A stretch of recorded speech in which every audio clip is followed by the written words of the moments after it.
സല്ലല്ലാഹു അലൈഹി വസല്ലമ തങ്ങൾ പറയുകയാണ്, ലൻ യുഫ്ലിഹ ഖൗമുൻ വല്ലൗ അംറഹും ഇംറഅതൻ.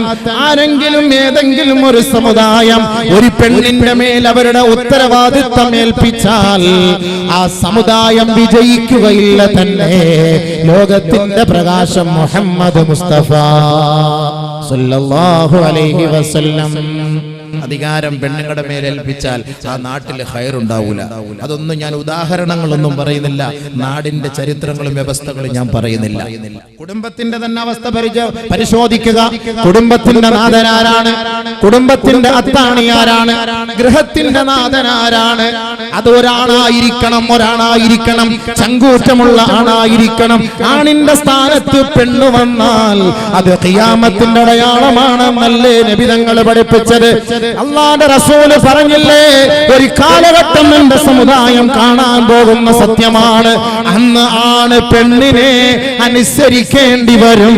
അതാഅർ-റജുലു ഇംറഅതഹു, അതാഅർ-റജുലു ഇംറഅതഹു. അന്ന് ആണ് പെണ്ണിനെ അനുസരിക്കേണ്ടി വരും. ഇന്ന് ഇന്ത്യയുടെ ചരിത്രം തിരുത്തിക്കുറിച്ചില്ലേ? 30% സംവരണം പെണ്ണുങ്ങളുടെ മേൽ ഏൽപ്പിച്ചിട്ടില്ലയോ? എന്റെ പൊന്നു സഹോദരങ്ങളെ, അല്ലാഹുവിന്റെ റസൂൽ പറഞ്ഞില്ലയോ, ലാ തഖൂമുസ്സാഅ, ഖിയാമത്ത് നാൾ സംഭവിക്കുകയില്ല, ഹത്താ തുഈനൽ മർഅതു സൗജഹാ ലിത്തിജാറാ. കച്ചവട ആവശ്യത്തിന് വേണ്ടി പൊതുനിരത്തുകളിൽ സ്വന്തം ഭർത്താവിനെ ഭാര്യമാര് കച്ചവടത്തിന് വേണ്ടി സഹായിക്കുന്ന കാലഘട്ടം വരാതെ ലോകത്തിന്റെ മുത്തിന്റെ പ്രഭാഷണമാണ്. കഅബയുടെ ഖില്ല പിടിച്ചുകൊണ്ട് ബഹുമാനപ്പെട്ട പ്രവാചകൻ ഹജ്ജത്തുൽ വദാഇൽ വെച്ച് നടത്തിയ പ്രഭാഷണമല്ലേ? ആരാണ് പെണ്ണിനെ രംഗത്തിറക്കാൻ പഠിപ്പിച്ചത്? ഏത് പ്രവാചകനാണ്? ഏത് സഹാബത്താണ്? ഏത് ഇസ്ലാമിന്റെ നിയമങ്ങളാണ്? പൊതുനിരത്തിൽ പെണ്ണുങ്ങളെ ഇറക്കിയിട്ട് കൊടി പിടിപ്പിക്കാൻ, കൊടി പിടിച്ചുകൊണ്ട് ഇൻകിലാബ് വിളിപ്പിക്കാൻ ആരാണ് പഠിപ്പിച്ചത്? ആരാണ് പഠിപ്പിച്ചത്? എത്ര സഹാബത്ത് വനിതകൾ അല്ലാഹുവിന്റെ റസൂലിന്റെ സവിധത്തിൽ വന്നിട്ട് പറഞ്ഞില്ലയോ, നബിയേ നബിയേ, അങ്ങ് ധർമ്മസമരത്തിൽ പങ്കാളിത്തം വഹിക്കുകയാണ്, ഞങ്ങളുടെ ഭർത്താക്കന്മാർ അങ്ങയോടൊപ്പം ഇതാ ധർമ്മസമരത്തിൽ പങ്കാളികളാവുകയാണ്. യാ റസൂലല്ലാഹ്, ഞങ്ങളും അങ്ങയോടൊപ്പം വരട്ടെയോ നബിയേ? നിങ്ങൾക്ക് ഭക്ഷണം പാചകം ചെയ്തു തരാം നബിയേ, ഞങ്ങളുടെ ഭർത്താക്കന്മാരെ ഞങ്ങൾ പരിചരിച്ചു കൊള്ളാം നബിയേ. അവർ പരിക്കേറ്റുകൊണ്ട് കുടിലുകളിൽ കിടന്നാൽ ഞങ്ങൾ അവരെ ശുശ്രൂഷിച്ചു കൊള്ളാം നബിയേ. അതുകൊണ്ട് ഞങ്ങൾക്ക് കൂടി ഈ ധർമ്മസമരത്തിൽ പങ്കാളിത്തം വഹിക്കാൻ അനുവാദം നൽകണം യാ റസൂലല്ലാഹ്. അല്ലാഹുവിന്റെ റസൂൽ പറഞ്ഞതെന്താണ്? ഹബീബായ തങ്ങൾ പറഞ്ഞതെന്താണ്? പോരട്ടെ, ഞങ്ങളോടൊപ്പം നിങ്ങളും കൊടി പിടിച്ചോ, ഞങ്ങളോടൊപ്പം ഒട്ടകത്തിന്റെ മുകളിൽ നിങ്ങളും കയറിക്കോ. ഇല്ല ഇല്ല ഇല്ല ഇല്ല, അല്ലാഹുവിന്റെ റസൂൽ പറഞ്ഞിട്ടേ ഇല്ല. നബിയുനാ റസൂലുള്ളാഹി തങ്ങൾ പറഞ്ഞില്ലയോ, അയ്യുമാ ഇംറാത്തുൻ, ഏതെങ്കിലും ഒരു പെണ്ണ് സല്ലത്ത് ഖംസഹാ വസാമത് ശഹ്റഹാ വഅതാഅത് ബഅലഹാ ദഖലത്തിൽ ജന്ന.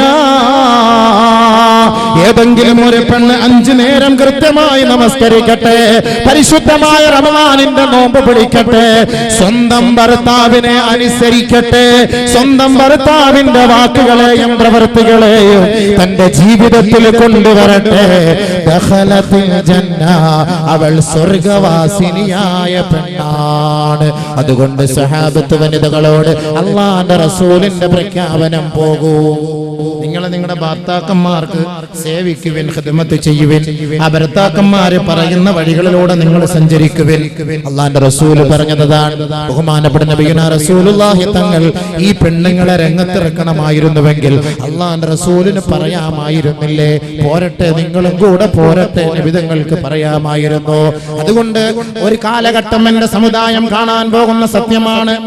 അതാഅർ-റജുലു ഇംറഅതഹു, ഭാര്യയെ ഭർത്താവ് അനുസരിക്കേണ്ട ഒരു കാലഘട്ടം വരാതെ ലാ തഖൂമുസ്സാഅ. ഇതൊക്കെ നടന്നുകൊണ്ടിരിക്കുന്നു. സൂപ്പർ മാർക്കറ്റിൽ ഭർത്താവ് സാധനം എടുക്കാൻ പോകുമ്പോൾ ഭാര്യ സഹായിക്കും. കച്ചവടത്തിന് സഹായിക്കുന്നു.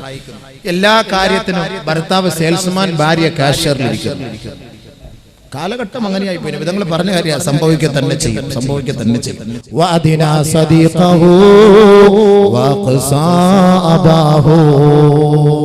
കൂട്ടുകാരെ അടുപ്പിക്കും, മാതാപിതാക്കളെ അകറ്റി നിർത്തും. അതുകൊണ്ടല്ലേ വാപ്പായും ഉമ്മായും വിട്ടിട്ട് പെണ്ണുങ്ങൾ ഒളിച്ചോടുന്നത്. വാപ്പായ ഉമ്മയുടെ വാക്ക് കേൾക്കാതെ ഒളിച്ചോടുന്നതിന് കാരണം എന്താ? സംഭവിച്ചേ മതിയാവൂ. കാരണം ഖിയാമത്ത് നാളിന്റെ അടയാളമാണ്. അല്ലാഹുവിന്റെ റസൂൽ പറഞ്ഞതാണ്, സംഭവിച്ചേ മതിയാവൂ. ഈ ഒളിച്ചോടി പോകുന്ന പെണ്ണുമാണും കോടതിയിൽ പോയി നിൽക്കുമ്പോൾ ജഡ്ജി ചോദിക്കുന്ന, എനിക്ക് ആരെയാണ് ഇഷ്ടം, വാപ്പയാണോ കാമുകനെയാണോ? എനിക്ക് കാമുകനെ മതി, വാപ്പയെ വേണ്ട. ആര് പറഞ്ഞു ഇത്? നബിയുനാ റസൂലുള്ളാഹി തങ്ങൾ പറഞ്ഞു, അതിനാ സദീഖഹു വഅഖസാബഹു. തന്റെ കാമുകനെ അടുപ്പിക്കും, ഗേൾഫ്രണ്ടിനെ ബോയ് ഫ്രണ്ടിനെ അടുപ്പിക്കും. വഅഖസാബഹു, ഉപ്പയ്ക്കും ഉമ്മയ്ക്കും സ്ഥാനമില്ല. ഉപ്പയ്ക്കും ഉമ്മയ്ക്ക് സ്ഥാനം നൽകാത്തവർക്ക് അർശന്റെ തണലുണ്ടോ? വരുന്നുണ്ട്, വിഷയം വരുന്നുണ്ട്, ഞാൻ പറഞ്ഞു തരാം, അങ്ങോട്ട് പോകട്ടെ. അതുകൊണ്ട് ബഹുമാനമുള്ള സഹോദരങ്ങളെ, നബിയുനാ റസൂലുള്ളാഹി തങ്ങളതാണ് പറഞ്ഞത്, ലൻ യുഫ്ലിഹ ഖൗമുൻ, ഒരു സമുദായം വിജയിക്കുകയില്ല, വല്ലൗ അംറഹും ഇംറഅതൻ, അവരുടെ ഉത്തരവാദിത്വം പെണ്ണുങ്ങളാണ് ഏറ്റെടുത്തതെങ്കിൽ ആ സമുദായം വിജയിക്കുകയില്ല തന്നെ. അതുകൊണ്ട് ഗൃഹനാഥൻ ആരായിരിക്കണം? അത് ആണായിരിക്കണം, പെണ്ണാകരുത്.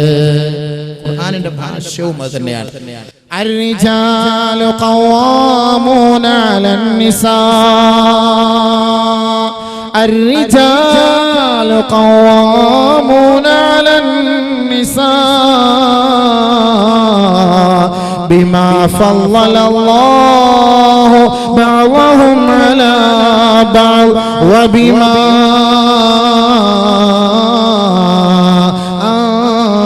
أنفقوا من أموالهم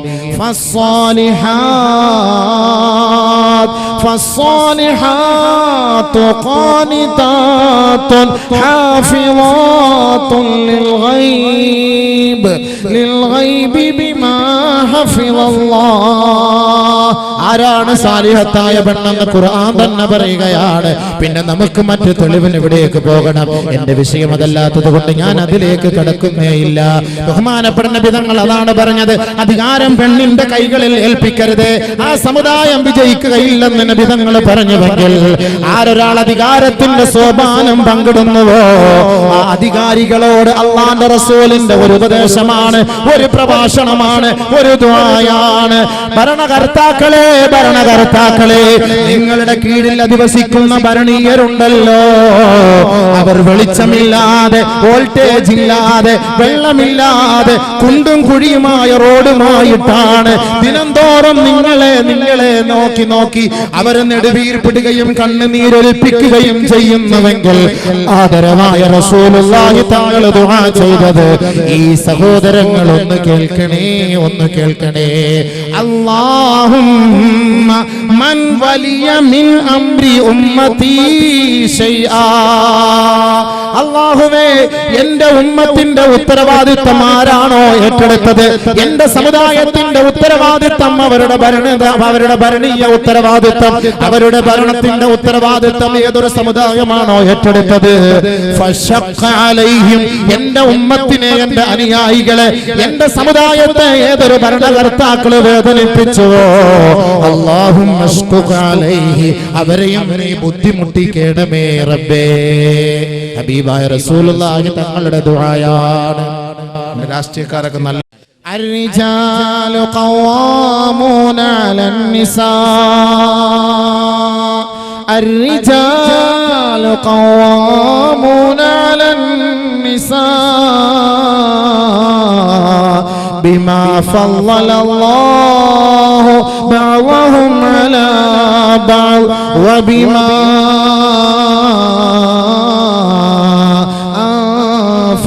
أنفقوا من أموالهم.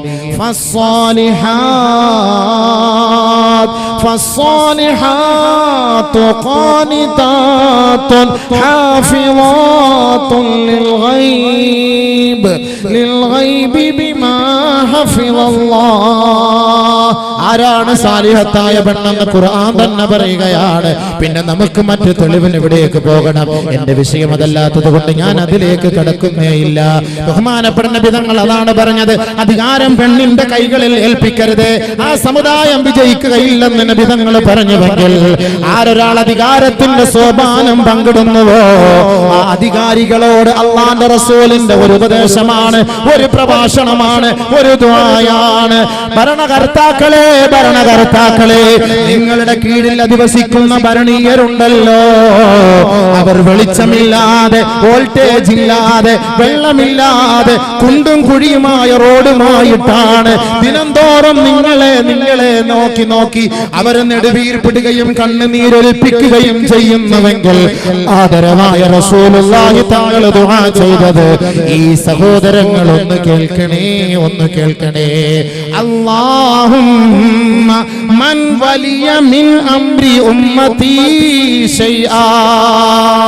അല്ലാഹുവേ, എന്റെ ഉമ്മത്തിന്റെ ഉത്തരവാദിത്വം ആരാണോ ഏറ്റെടുത്തത്, എന്റെ സമുദായത്തിന്റെ ഉത്തരവാദിത്വം, അവരുടെ ഭരണീയ ഉത്തരവാദിത്വം, അവരുടെ ഭരണത്തിന്റെ ഉത്തരവാദിത്വം ഏതൊരു സമുദായമാണോ ഏറ്റെടുത്തത്, ഫശഖ്ഖ അലൈഹിം, എന്റെ ഉമ്മത്തിനെ, എന്റെ അനുയായികളെ, എന്റെ സമുദായത്തെ ഏതൊരു ഭരണകർത്താക്കള് വേദനിപ്പിച്ചുവോ, അല്ലാഹുമ്മ അശ്ഖുഖ് അലൈഹി, അവരെയും നീ ബുദ്ധിമുട്ടിക്കേണമേ റബ്ബേ. ഹബീബായ റസൂലുള്ളാഹി തങ്ങളുടെ ദുആയാണ്. രാഷ്ട്രീയക്കാരൊക്കെ നല്ലപോലെ ശ്രദ്ധിച്ചോ. പള്ളി ഭരിക്കുന്നവര്, പള്ളിയുടെ ഉത്തരവാദിത്വം, ജമാഅത്തിന്റെ ഉത്തരവാദിത്വം വഹിക്കുന്നവര്, പ്രസിഡന്റ്, സെക്രട്ടറിമാരൊക്കെ ശ്രദ്ധിക്കണം. ലൈറ്റ് ഇല്ല പള്ളിയില്, ഫാൻ കറങ്ങുന്നില്ല, കുറെ നാളായി ഫാൻ കറങ്ങിയിട്ട്. ജമാഅത്ത് നിസ്കരിക്കാൻ പള്ളിയിലെ കമ്മിറ്റിക്കാർ വന്നിട്ട് വേണ്ട ഇത് പറയാൻ. ആരോട് പറയാൻ? പ്രസിഡന്റിനോടോ. കക്കൂസിന്റെ കൊളുത്ത് പോയിട്ട് 2 മാസമായി, കൊളുത്തില്ലാതെ ബക്കറ്റ് എടുത്ത് അടച്ചു വെച്ചിട്ട് അവിടെ വെച്ചിട്ടാണ് ആളുകൾ പാത്തിക്കൊണ്ടിരിക്കുന്നത്. ഇവിടെ വേറെ ആരും വരാറില്ല, നോക്കാറില്ല. ബാത്റൂമിലേക്ക് കയറിയാൽ തന്നെ ബോധം കെട്ട് വീഴും. ആ കോലത്തില് നല്ല വെള്ള ക്ലോസറ്റ് ആയിരുന്നു, ഇപ്പൊ മഞ്ഞ നിറായി. അത് തന്നെ രാഷ്ട്രീയം മാറിപ്പോയി. പള്ളിയുടെ നല്ല കാർപ്പറ്റ് വിരിച്ചു സുജൂദിൽ ചെയ്ത സഹോദരൻ അലർജി ഇല്ലാതെ സുജൂദ് ചെയ്യും. എഴുന്നേൽക്കുമ്പോ അലർജിയോടുകൂടി എഴുതി. കാരണം എന്ത്? മൊത്തം പൊടി. അത് തൂക്കാനോ അത് ക്ലീൻ ചെയ്യാനോ ജമാഅത്ത് കമ്മിറ്റിക്കാരും വരാറില്ല. ഇവർ ഈ രാജ്യത്തിന്റെയും ഈ മഹലിന്റെയും ഭരണകർത്താക്കളാണ്. സൂക്ഷിക്കണം. അധികാരത്തിന്റെ കസേരയിലിരുന്ന് മൊയ്ലിയാർ എപ്പോ വരും, മൊയ്ലിയാർ എപ്പോ പോകും, 5 വഖത്തിന് വന്നോ 3 വഖത്തിന് വന്നോ നോക്കലല്ല അവരുടെ ജോലി. ഈ ജമാഅത്തിന്റെ പരിപൂർണ ഉത്തരവാദിത്വം അവരുടെ കൈകളിൽ അല്ലാഹു ഏൽപ്പിച്ചു. ഖുർആനിന്റെയും ഹദീസിന്റെയും ഉദ്ധരണികൾ പറഞ്ഞുകൊണ്ടാണ് ഞാൻ പ്രഭാഷണം നടത്തുന്നത്. ആർക്കും വൈരാഗ്യം വേണ്ട. ഞാനും ഒരു പള്ളിയിലെ ഖത്തീബാണ്, എന്റെ മഹലിൽ ഞാൻ പ്രസംഗിച്ചിട്ടുള്ള കാര്യമാണ്. അള്ളാഹുവിനെ അല്ലാതെ ഈ പടപ്പ് ഒരു മനുഷ്യനെയും പേടിക്കാറില്ല. അതുകൊണ്ട് എന്റെ മുന്നിലിരിക്കുന്നവരിൽ ജമാഅത്തിന്റെ ഭാരവാഹിത്വം ഏറ്റെടുത്തവരുണ്ടെങ്കിൽ ഈ പറയുന്നതൊന്ന് കേട്ടോളി. നാളെ ആഖിറത്തിൽ അർശിന്റെ തണൽ വേണോ? അതിനു വേണ്ടിയിട്ടാണ്. ഇമാമുൻ ആദിൽ, ആദിലായ ഭരണാധികാരി, ഇമാമുൻ ആദിൽ, ആദിലായ ഭരണാധികാരി. നമ്മുടെ പള്ളികളൊക്കെ ഒന്ന് പരിശോധിച്ച് നോക്കി. നമ്മുടെ വീടുകള് നല്ല വൃത്തിയും വെടിപ്പോടെ കിടക്കുമ്പോ നമസ്കരിക്കുന്ന മുസല്ല അഴുക്കാണ്, നമസ്കരിക്കുന്ന കാർപ്പറ്റ് പൊടി പിടിച്ച് കിടക്കുകയാണ്. ഒരു വാക്വം ക്ലീനർ വാങ്ങിച്ചു കൊടുക്കാൻ ആരുമില്ലേ? പള്ളി പെയിന്റ് അടിച്ചിട്ട് വർഷങ്ങളായി. നമ്മൾ നമസ്കരിക്കുന്ന ജമാഅത്ത് നമസ്കരിക്കുന്ന പള്ളിയാണ്. അള്ളാഹുവിന്റെ മലക്കുകളും റഹ്മത്തുകളും ഇറങ്ങിക്കൊണ്ടിരിക്കുന്ന ഒരു ഭവനമാണ്. ആ ഭവനം കിടക്കുന്നത് കണ്ടില്ലേ? ആരും അതിനെ കുറിച്ച് അന്വേഷിക്കാറില്ല. എന്നാൽ 21 അംഗ സംഘ കമ്മിറ്റിയുണ്ട്. ജമാഅത്ത് ഭാരവാഹികള്, പ്രസിഡന്റ്, സെക്രട്ടറി എല്ലാം നല്ല കഴിവുള്ള അവർ നല്ല വണ്ടിയിൽ വരുന്നു, നല്ല വണ്ടിയിൽ തിരിച്ചു പോകുന്നു. പള്ളിയുടെ ഹൗൽ കഴുകിയിട്ട് 3 വർഷമായി പായൽ പിടിച്ചിട്ട് വെള്ളം കിടക്കുന്ന പോലെ അറിയാൻ പറ്റൂല. ആ കോലഘട്ടത്തിലാണ്, ആ കോലത്തിലാണ്. അള്ളാന്റെ റസൂൽ അതാണ് പറഞ്ഞത്, സൂക്ഷിച്ചോ. നീതിമാന്മാരായ ഭരണാധികാരികളല്ല എങ്കിൽ അർശിന്റെ തണല് പ്രതീക്ഷിച്ചുകൊണ്ട് നാളെ അങ്ങോട്ടേക്ക് പോകേണ്ടതില്ല. അതുകൊണ്ടാണ് നബിയിന റസൂൽ അധികാരം, നിങ്ങൾ ഈ അധികാരത്തിലേക്ക് കയറുകയാണെങ്കിൽ നിങ്ങൾക്ക് 2 നിലയ്ക്കുള്ള ദുആ നബി തങ്ങൾ ചെയ്തു. ഒന്ന്, അല്ലാഹുമ്മ മൻ വലിയ മിൻ അംരി ഉമ്മത്തി ശൈഅൻ ഫശഖ്ഖ അലൈഹിം ഫശ്ഖുഖ അലൈഹി. ഈ ഉമ്മത്തിന്റെ ഉത്തരവാദിത്തം ഏറ്റെടുത്തിട്ട് വേദനിപ്പിക്കുന്നവരെ നീ വേദനിപ്പിക്കണേ പടച്ച തമ്പുരാനെ. വീണ്ടും അല്ലാഹു റസൂൽ ദുആ ചെയ്തു, അല്ലാഹുമ്മ മൻ വലിയ മിൻ അംരി ഉമ്മത്തി ശൈഅൻ ഫറഫഖ ബിഹിം ഫർഫഖ് ബിഹി. അല്ലാഹുവേ, ആരാൽ ഈ ഈ ഉമ്മത്തിന്റെ ഉത്തരവാദിത്വം ഏറ്റെടുത്തിട്ട് ആ ഉത്തരവാദിത്വം വേണ്ടവണ്ണം ശരിയായ വണ്ണം നിന്റെ തൃപ്തിയോടുകൂടി അവരുടെ കഴിവനുസരിച്ച് അവരാളുടെ കഴിവനുസരിച്ച് അവർ ചെയ്ത് പൂർത്തിയാക്കിയിട്ടുണ്ടോ? ഈ ഭരണീയരോട് കരുണ കാട്ടിയിട്ടുണ്ടോ? അല്ലാഹുവേ, നീ അവരോട് കരുണ കാട്ടണേ പടച്ചവനെ, അവരോട് കരുണ കാട്ടണേ പടച്ചവനെ. ലോകത്തിന്റെ മുത്ത് മുഹമ്മദ് മുസ്തഫ സല്ലല്ലാഹു അലൈഹി വസല്ലം ദുആ ചെയ്തു. അതും ചെയ്തു. അവർക്കാണ് അർശിന്റെ തണൽ. അവർക്കാണ് അർശിന്റെ തണൽ. കൃത്യമായി കാര്യങ്ങളൊക്കെ നിറവേറ്റി നോക്കി ക്ലീൻ ചെയ്ത് വൃത്തിയാക്കിക്കൊണ്ട് ഉത്തരവാദിത്വം എങ്ങനെയുണ്ട് കൊള്ളാവും. വല്ല റാഹത്ത് തന്നെയല്ലേ, വല്ല ബുദ്ധിമുട്ടോ പ്രയാസം. ഉമർ റളിയല്ലാഹു തആല സംഭവം ഞാൻ അങ്ങോട്ട് കയറിയാൽ ഒന്നും പ്രസംഗം തീരൂല. ഉമർ റളിയല്ലാഹു തആല എന്തായിരുന്നു ഭരിച്ചിരുന്നത്? എന്ത് ഭരണമായിരുന്നു? പൊട്ടിക്കരയുമായിരുന്നില്ലേ? ഒരു കുട്ടി പോലും, ഒരു കുഞ്ഞു പോലും പട്ടിണി കിടക്കാൻ പാടില്ലായിരുന്നു ഉമറിന്റെ ഭരണത്തിന്റെ കീഴിൽ. നാളെ റബ്ബിന്റെ കോടതിയിൽ അത് ചോദ്യമുണ്ടാകുമെന്ന് ഭയന്നുകൊണ്ട് ഉമർ റളിയല്ലാഹു തആല പൊട്ടിക്കരയുമായിരുന്നു. രാത്രി ഉറങ്ങൂല, ഇറങ്ങി സഞ്ചരിക്കുമായിരുന്നു. എന്തിന്? നാളെ ആഖിറത്തിൽ അർശിന്റെ തണല് കിട്ടാൻ. ഇമാമുൻ ആദിൽ നീതിമാനായ ഭരണാധികാരി, അതിനു വേണ്ടിയിട്ടാണ്. അതുകൊണ്ട് അധികാരം നിങ്ങൾ ആഗ്രഹിക്കേണ്ട, ജനങ്ങളെ നിങ്ങളെ ഏൽപ്പിച്ചാൽ ആ ഉത്തരവാദിത്വം നിറവേറ്റി. ഇനി വോട്ട് ചെയ്യുന്നവരെ പള്ളിയിലാകട്ടെ, മഹല്ലത്തിലാകട്ടെ, മദ്രസയ്ക്കാകട്ടെ, നമ്മൾ ആരെയെങ്കിലും അധികാരത്തിന്റെ കസേരയിലേക്ക് നമ്മളെ കയറ്റിവിടാൻ ശ്രമിക്കുന്നുവെങ്കിൽ അനർഹനെ നിങ്ങൾ കയറ്റാൻ പാടില്ല. അർഹതയുള്ളവനെ തന്നെ വേണം നിങ്ങൾ കയറ്റാൻ. കുടുംബ മഹിമയും ഗോത്രമഹിമയും സ്വഭാവ മഹിമയും ഉള്ളവനെയല്ലാതെ അധികാരത്തിന്റെ കസേരയിലേക്ക് നിങ്ങൾ കയറ്റിവിട്ട് നിങ്ങളുടെ ഒരു കയ്യൊപ്പതിന് സാക്ഷ്യമാണെങ്കിൽ നാളെ റബ്ബുൽ ഇസ്സത്തിന്റെ കോടതിയുടെ മുന്നിൽ എന്തിനാണ് അനർഹനെ ഈ അധികാരത്തിലേക്ക് കയറ്റിവിട്ടത്? അതിന്റെ പേരിൽ വോട്ട് ചെയ്യുന്ന നമുക്ക് നാളെ ചോദ്യം ഉണ്ടാകും. നബിയുനാ റസൂലുള്ളാഹി സ്വല്ലല്ലാഹു അലൈഹി വസല്ലമ തങ്ങൾ പറയുകയാണ്, മൻ ആന അലാ മഅസിയ മൻ ആന അലാ മഅസിയ വലൗ കാന ബിശത്രി കലിമ കാന ശരീകൻ ലഹു ഫീഹാ. ആരെങ്കിലും ഒരു തെറ്റിലേക്ക് കേവലം ഒരു വാക്കുകൊണ്ടോ പ്രവൃത്തി കൊണ്ടോ അവന്റെ ചൂണ്ടാണി വിരൽ കൊണ്ടോ ആരെങ്കിലും ഒരു തെറ്റിലേക്ക് ഒരാളെ പ്രോത്സാഹിപ്പിച്ചാൽ കാന ശരീകൻ ലഹു ഫീഹാ, അവനും ആ തെറ്റ് ചെയ്തവനെ പോലെയാണെന്ന് കമാ ഖാല റസൂലുള്ളാഹി. നമ്മൾ അധികാരത്തിലേക്ക് കയറ്റിവിടുന്ന വ്യക്തി അടിച്ചു മാറ്റുന്ന ആളാണ്. നിനക്കും അതിന്റെ ഒരു പങ്കുണ്ട്. അധികാരത്തിലേക്ക് കയറ്റിവിടുന്ന വ്യക്തി കൈക്കൂലി വാങ്ങുന്നവരാണ്. നിനക്കും അതിന്റെ ഒരു പങ്കുണ്ട്. നിസ്കരിക്കാൻ വേണ്ടി വരുമ്പോ ഒരാൾ ചോദിക്കുന്നു, ഇവിടെ ഈ AK ബാർ എവിടെയാണ്? അയാള് പള്ളിയിലേക്ക് വാള് പറയും, അതിലെ പോയിട്ട് ലെഫ്റ്റ് തിരിഞ്ഞാൽ മതി, അവിടെ കാണും. നീയും ഒരു അര സ്കോച്ച് അടിച്ചവന്റെ ഫായിദ സവാബ് നിനക്ക് കിട്ടും. നിസ്കരിക്കാൻ പോയ ചെറിയ ഒരു വാക്കുകൊണ്ട് ഒരു തെറ്റിലേക്ക് ചൂണ്ടിക്കാണിച്ചു. അതേപോലെ നല്ല കാര്യത്തിന് വേണ്ടി ഒരാൾ ചൂണ്ടിക്കാണിച്ചാലും അവർക്കും അത് കിട്ടിയതിന്റെ പ്രതിഫലം ഉണ്ടാകും. അതുകൊണ്ട് ഒരുപാട് വിശേഷങ്ങളിലേക്ക്, ഒരുപാട് വിശദീകരണത്തിലേക്ക് ഞാൻ പോകുന്നില്ല. അധികാരികൾക്ക് നാളെ അല്ലാഹു സുബ്ഹാനഹു വ തആല അർശിന്റെ തണൽ അല്ലാഹു തആല നൽകും. അത് നല്ലവർക്കാണ്, സ്വാലിഹീങ്ങൾക്കാണ്, ഭരണീയരുടെ ഉത്തരവാദിത്തം ഏറ്റെടുത്തവർക്കാണ്.